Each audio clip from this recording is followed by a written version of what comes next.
May kangkong ka ba? Tara, wala na pa tumpik-tumpik pa. Dahil ngayong araw na ito ay gagawa tayo ng kangkong chicharon. Tara, simulan na natin. Meron tayo ditong 1 cup ng rice. So, pwede tayo gumamit dito ng kahit anong rice, huwag lang yung malagkit. Hugasan na natin ito ng 3 beses.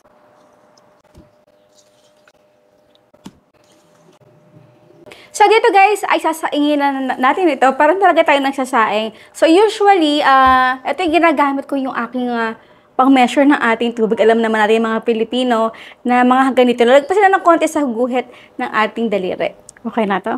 Kailangan lang natin dito ay yung pinakadahon. Kaya, iisa-isahin natin yan tatanggalin.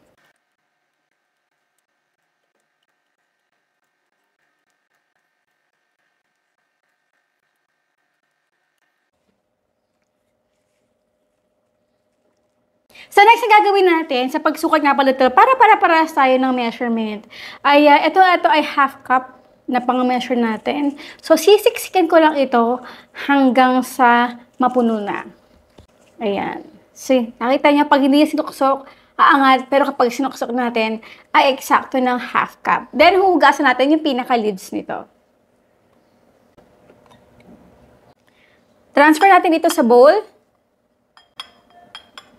Ay. So, dito ay maglalagay lang muna tayo ng mga 2 to 3 tablespoon ng tubig. At sa pampalasa naman ito, paminta, garlic powder, onion powder, beef powder, at ng asin. Konti lang.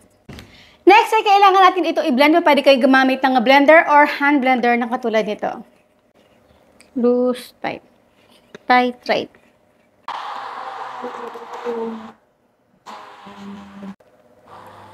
So, dito guys, kapag alam ko na medyo talagang lumalapot na yung ating rice, ay maglalagay pa ako dito ng paunti-unting tubig. So, mga 1 tablespoon lang muna or 2 tablespoon. Yan. At kapag medyo nadudurog-durog na to, ay maglalagay lang muna ako dito ng mga kalahating kangkong.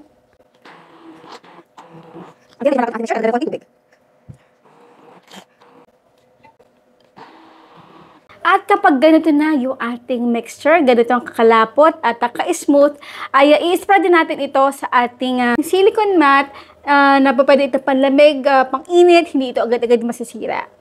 So maglalagay lang muna tayo dito ng konti. I-spread natin ito ng manipis at kailangan ay evenly.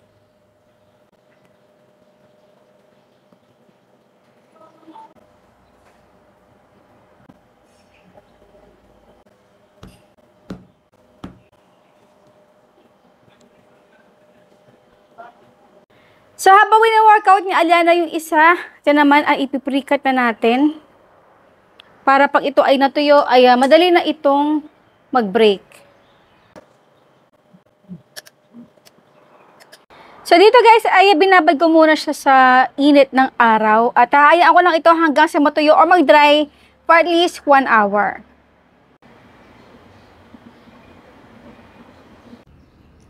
At ito na ang itsura ng ating cracker after natin ito maibabad ng 1 araw sa araw. So, ito ay magiging shiny. Ayan, nakikita nyo. At talaga namang tumigas na ito.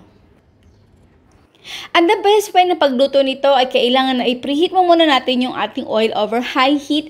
At kapag okay na or mainit na yung ating oil, ay hinaan na natin yung ating apoy.